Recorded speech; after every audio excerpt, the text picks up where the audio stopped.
أما بعد فأعوذ بالله من الشيطان الرجيم بسم الله الرحمن الرحيم ولقد آتينا لقمان الحكمة أن اشكر لله ومن يشكر فإنما يشكر لنفسه ومن كفر فإن الله غني حميد صدق الله العلي العظيم۔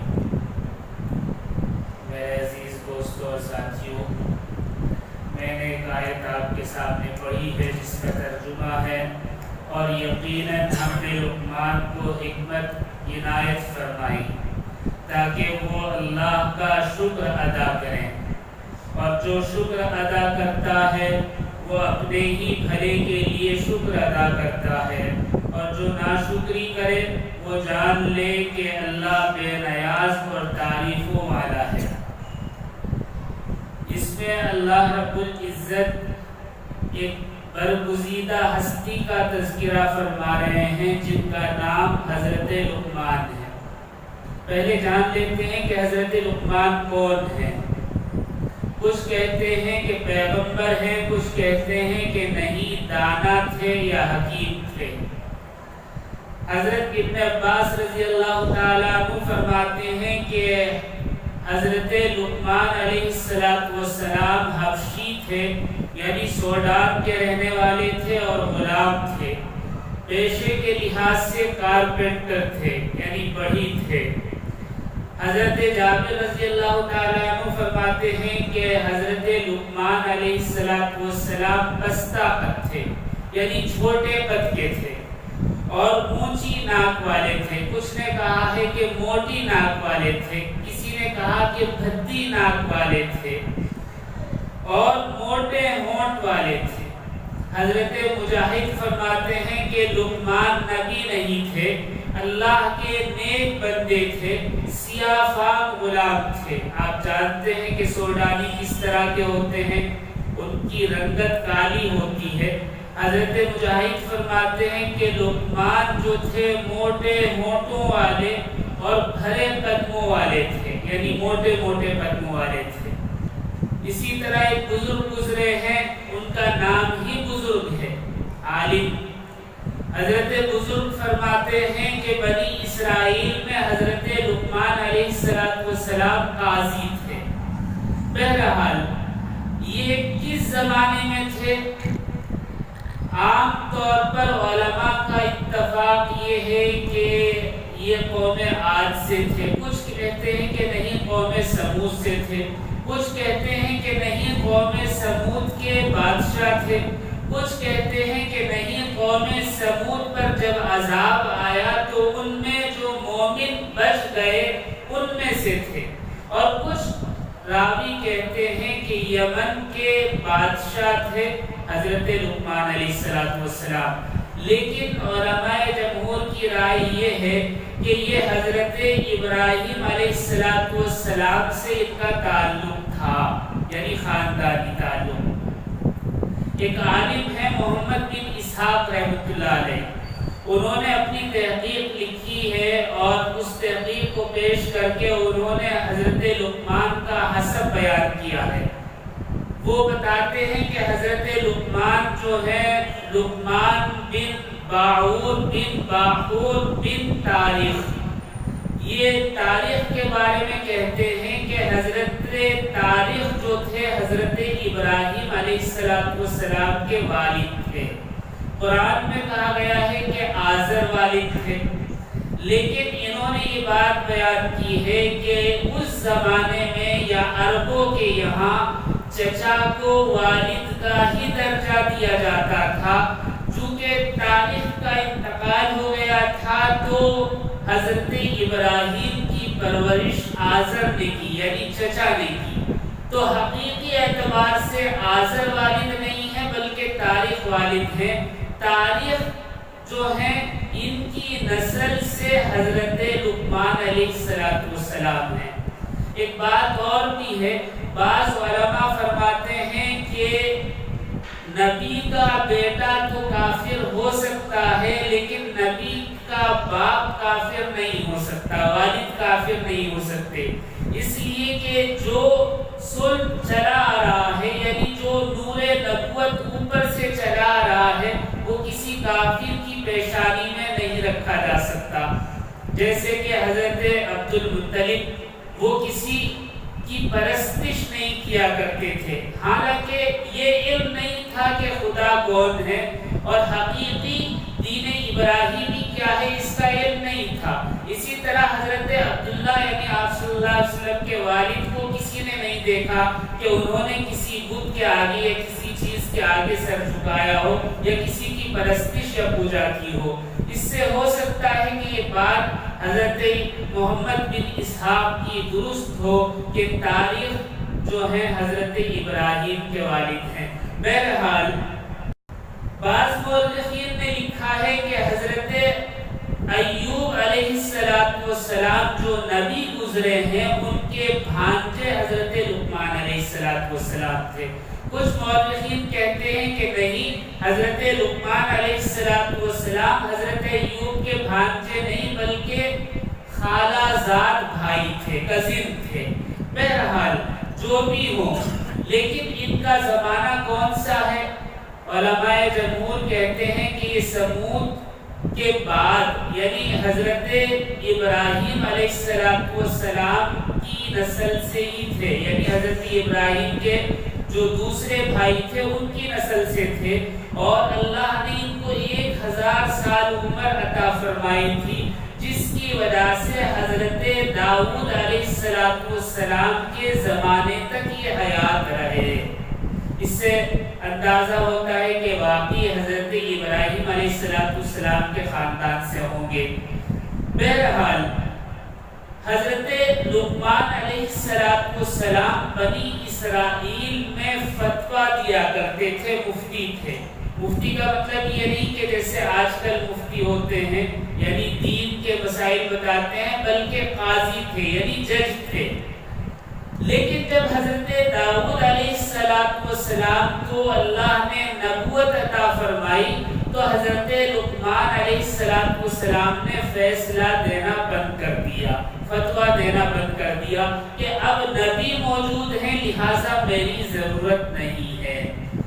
لیکن بہت سارے علماء یہ کہتے ہیں کہ حضرت داؤد علیہ السلام نہ تو نبی تھے اور نہ ہی کسی نبی کے پیروکار تھے، یعنی کسی نبی کو ماننے والے نہیں تھے.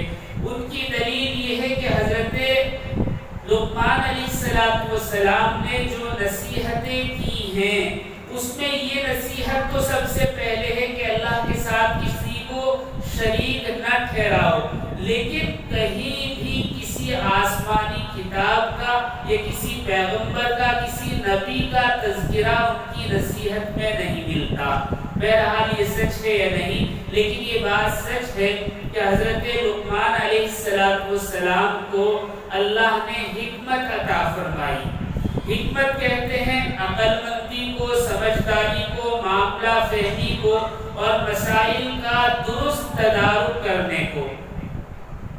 لیکن فی زمانہ یعنی آج کے زمانے میں حکمت کہتے ہیں جڑی بوٹیوں کے ذریعے علاج کرنے کو. انسانی جسم جب بیمار ہوتا ہے اس کا علاج قدرتی چیزوں سے کرنے والے کام کو حکمت کہتے ہیں. اسی وجہ سے ہمارے یہاں اردو زبان میں بھی ایک مثل مشہور ہے کہ شک کا علاج لقمان حکیم کے پاس بھی نہیں. تو اس سے اندازہ ہوتا ہے کہ ہو سکتا ہے حضرت لقمان کو اللہ نے حکمت سے مراد علاج اور جسمانی تندرستی کے راز عطا فرمائے. کچھ روایتوں میں ملتا بھی ہے کہ حضرت لقمان علیہ السلام جب کسی جگہ سے گزرتے اور اطراف میں جھاڑ جھنکاڑ پیڑ پودے ہوتے تو ان سے آواز آتی، لقمان اللہ نے ہمیں فلاں چیز کے فائدے کے لیے پیدا کیا ہے اور فلاں چیز کے نقصان کے لیے. یعنی جڑی بوٹیوں سے آواز آتی کہ ہم میں یہ فائدہ ہے اور یہ نقصان ہے. تو وہ خود ان سے بات کیا کرتی تھی، لیکن حدیث میں کوئی تذکرہ نہیں ملتا کہ یہ کہاں تک صحیح ہے. البتہ ایک روایت ضرور ملتی ہے کہ حضرت لقمان علیہ السلام چونکہ غلام تھے، ملازم تھے، تو ایک باغ کے اندر کام کیا کرتے تھے، مالک کا باغ تھا۔ ایک مرتبہ کچھ لوگوں نے حضرت لقمان پر الزام لگا دیا کہ لقمان فروٹ چرا کر کھاتے ہیں اور باہر بیچ دیتے ہیں۔ تو حضرت لقمان کو مالک نے پکڑ لیا اور کہا کہ آپ نے چوری کی ہے۔ حضرت لقمان نے کہا کہ میں چور نہیں ہوں، میں چوری نہیں کرتا۔ اس نے کہا کہ میں کیسے معلوم کہ آپ چوری نہیں کرتے؟ حضرت لقمان نے کہا کہ میں اپنے آپ کو بے گناہ ثابت کر سکتا ہوں۔ ایک کام کریں، آپ سب کو جتنے یہاں ملازم ہیں سب کو گرم پانی پلوائیں، تو اور پھر پانی پلانے کے بعد آپ گھوڑے پر بیٹھ کر چلیں اور ساتھ میں اپنے ملازموں کو حکم دیں کہ وہ بھی اس کے ساتھ ساتھ بھاگتے ہوئے چلیں۔ مالک کو یہ بات پسند آئی، سب کو گرم پانی پلایا، اس میں حضرت لقمان کو بھی پلایا اور پھر خود گھوڑے پر بیٹھ کر چلا اور کہا کہ میرے ساتھ ساتھ بھاگ کر چلو۔ سب ملازم بھاگ کر چلے تو سب کا جی مالش ہونے لگا، متلی ہونے لگی، قے آنے لگی، یہاں تک کہ جب سب کو قے ہوئی تو دیکھا کہ سب کی قے کے اندر پھل پائے گئے تھے، جو فروٹ انہوں نے کھائے تھے وہ پائے گئے سوائے حضرت لقمان کے۔ حضرت لقمان بے گناہ ثابت ہوئے۔ پھر مالک نے کہا کہ آپ سچے ہیں، یہ جھوٹے تھے، انہوں نے الزام لگایا اور پھر فیصلہ کیا۔ اس سے ثابت ہوتا ہے کہ حضرت لقمان علیہ السلام کو اللہ نے میڈیکل کا علم عطا فرمایا تھا، یعنی حکمت عطا فرمائی تھی، طب عطا فرمائی تھی۔ بہرحال حضرت ابن عباس رضی اللہ تعالیٰ عنہ فرماتے ہیں کہ حکمت سے مراد دینی بصیرت ہے۔ کچھ صحابہ فرماتے ہیں کہ علم کے مطابق عمل صالح کی توفیق کا نام حکمت ہے، جس کو آیت میں بیان کیا ہے۔ عربوں کے یہاں حضرت لقمان علیہ السلام کے اقوال، ان کی نصیحتوں کو دلیل کے طور پر پیش کیا جاتا تھا۔ مطلب یہ کہ ان کی باتوں کو دہرایا جاتا اور کہتے کہ یہ دیکھو حضرت لقمان نے کیسی اچھی بات کہی ہے۔ قرآن کریم میں جو حضرت لقمان کا تذکرہ ہے، بلکہ سورہ لقمان باقاعدہ انہی کے نام سے ہے، اس کا مقصد یہ ہے کہ اللہ رب العزت یہ بتانا چاہتے ہیں کہ جو کافر اور مشرک حضرت لقمان کے متعلق دلیل دیتے ہیں کہ حضرت لقمان نے ایسی اچھی بات کہی، ایسی اچھی بات کہی، تو حضرت لقمان کی پہلی نصیحت جو کہ انہوں نے اپنے بیٹے کو کی ہے سورہ لقمان میں، اس آیت کے بعد جو میں نے آپ کے سامنے پڑھی، اس میں یہ ہے کہ اے میرے پیارے بیٹے، اللہ کے ساتھ کسی کو شریک مت ٹھہرانا۔ مطلب یہ کہ اللہ کے ساتھ شریک ٹھہرانے کو حضرت لقمان نے خود منع کیا ہے، اور تم حضرت لقمان کی باتیں لیے پھرتے ہو، تم ان کی پہلی نصیحت کو کیوں نہیں مانتے کہ اللہ کے ساتھ کسی کو شریک نہ ٹھہرائیں۔ بہرحال حضرت لقمان علیہ السلام کے متعلق آتا ہے کہ اللہ رب العزت نے حضرت لقمان کو یک لخت راتوں رات حکمت عطا فرمائی۔ راوی کہتے ہیں کہ حضرت لقمان کو اللہ نے حکمت اور نبوت دونوں ایک ساتھ پیش کی، لیکن حضرت لقمان نے نبوت لینے سے انکار کر دیا اور کہا کہ میں حکمت اختیار کرتا ہوں، نبوت نہیں۔ لوگوں نے پوچھا کہ آپ نے نبوت کو کیوں منع کر دیا؟ تو حضرت لقمان نے فرمایا کہ میں نے نبوت کو اس لیے منع کیا ہے کہ نبی تو اللہ اپنی مرضی سے بناتے ہیں، یعنی نبوت الہامی ہوتی ہے، اللہ کی طرف سے ہوتی ہے۔ ہو سکتا ہے اگر اللہ مجھے اپنی طرف سے بذات خود نبی بنا دیتے، میری چوائس کا مسئلہ نہ ہوتا، تو نبوت کے کام کو میں اپنے کاندھوں پر برداشت کر سکتا تھا، لیکن یہاں تو چوائس رکھتی ہے، پسند رکھتی ہے کہ آپ چاہے نبوت کو اختیار کر لیں یا حکمت کو۔ تو میں نے نبوت کو اختیار نہیں کیا کہ کہیں ایسا نہ ہو کہ میں نبوت کا بوجھ نہ اٹھا سکوں، اس لیے میں نے حکمت کو اختیار کر لیا ہے۔ ان کے بہت سارے واقعات ملتے ہیں۔ ایک مشہور واقعہ ہے کہ مالک نے، یعنی چونکہ یہ غلام تھے، تو ایک مرتبہ مالک نے کچھ پھل منگائے اور کہا کہ آج میں کاٹتا ہوں اور میں اپنے ہاتھ سے کھلاتا ہوں۔ تو حضرت لقمان کو اس نے ایک پھانک کاٹ کر دی، حضرت لقمان نے بڑے مزے سے کھائی، پھر دوسری پھانک کاٹ کر دی، وہ بھی بڑے مزے سے کھائی، پھر تیسری کاٹ کر دی۔ تو مالک نے دیکھا کہ بڑے مزے سے کھا رہے ہیں، تو اس کا مطلب یہ ہے کہ پھل بہت اچھا ہے۔ تو مالک نے ایک پھانک اس میں سے کاٹ کر خود بھی کھائی، تو وہ انتہائی کڑوی تھی۔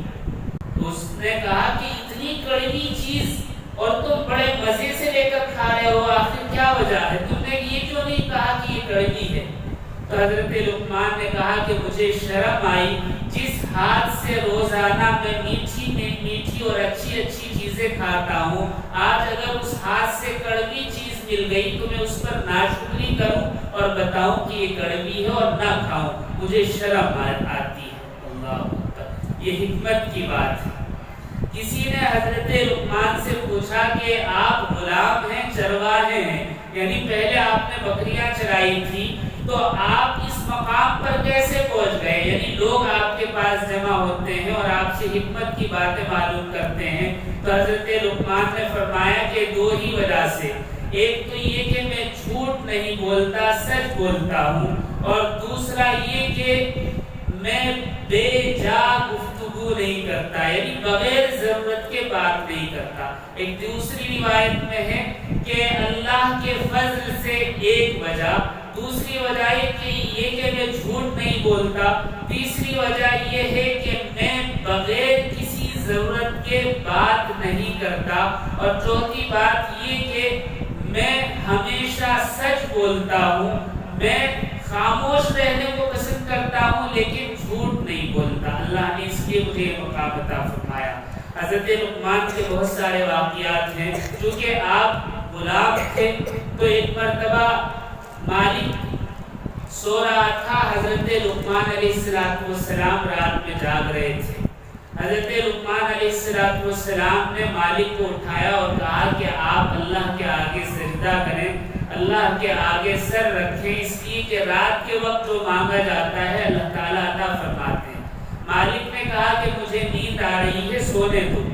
حضرت لقمان پھر نماز میں مشغول ہو گئے، پھر دوبارہ اٹھایا، پھر مالک نے کہا کہ مجھے سونے دو، نیند آ رہی ہے، پھر تیسری مرتبہ اٹھایا، پھر اس نے کہا کہ مجھے نیند آ رہی ہے، سونے دو، پھر چوتھی مرتبہ اٹھایا اور کہا کہ اب تو پرندے بھی جاگ گئے ہیں اور روشنی نکل آئی ہے، سورج نکلنے لگا ہے، اپنے رب کو یاد کرنے کے لیے اٹھ جائیے۔ مالک نے کہا کہ مجھے سونے دو۔ یہ بات ختم ہو گئی۔ 2-4 دنوں کے بعد حضرت لقمان سے مالک نے کہا کہ کھیت ہے، وہاں جا کر فصل بونی ہے۔ کیا فصل بونی ہے؟ کہ ملازموں کو لے کر چلے جاؤ اور اپنی نگرانی میں گیہوں بونا ہے، اناج بونا ہے۔ حضرت لقمان کو بھیج دیا۔ جب حضرت لقمان چلے گئے اور وہاں سے ساری فصل بو کر واپس آئے تو اس وقت نماز کا وقت ہو چکا تھا۔ جو عبادت گاہ اس زمانے میں ہوگی وہاں سب جمع تھے۔ مالک نے پوچھا فصل بو دی؟ حضرت لقمان نے کہا کہ ہاں میں نے جو کی فصل بو دی۔ مالک نے کہا کہ جو کی فصل، یہ کیا مطلب؟ میں نے تو گیہوں کی فصل کے لیے کہا تھا اور تم نے جو کی فصل بو دی ہے، یہ کیا ہوگا؟ تو حضرت لقمان نے کہا کہ اچھا یہ تو غلطی ہو گئی، یہ کام کرتے ہیں، چلے اللہ تعالیٰ سے دعا کرتا ہوں، اے اللہ میں نے جو کی فصل بو دی ہے آپ گیہوں پیدا فرما دیں۔ مالک نے کہا بڑے بیوقوف ہے، بھلا ایسے ہو سکتا ہے؟ جو بو کر آئے ہو اور گیہوں نکلے، ایسا نہیں ہو سکتا ہے، تو بے وقوفی کی بات ہے۔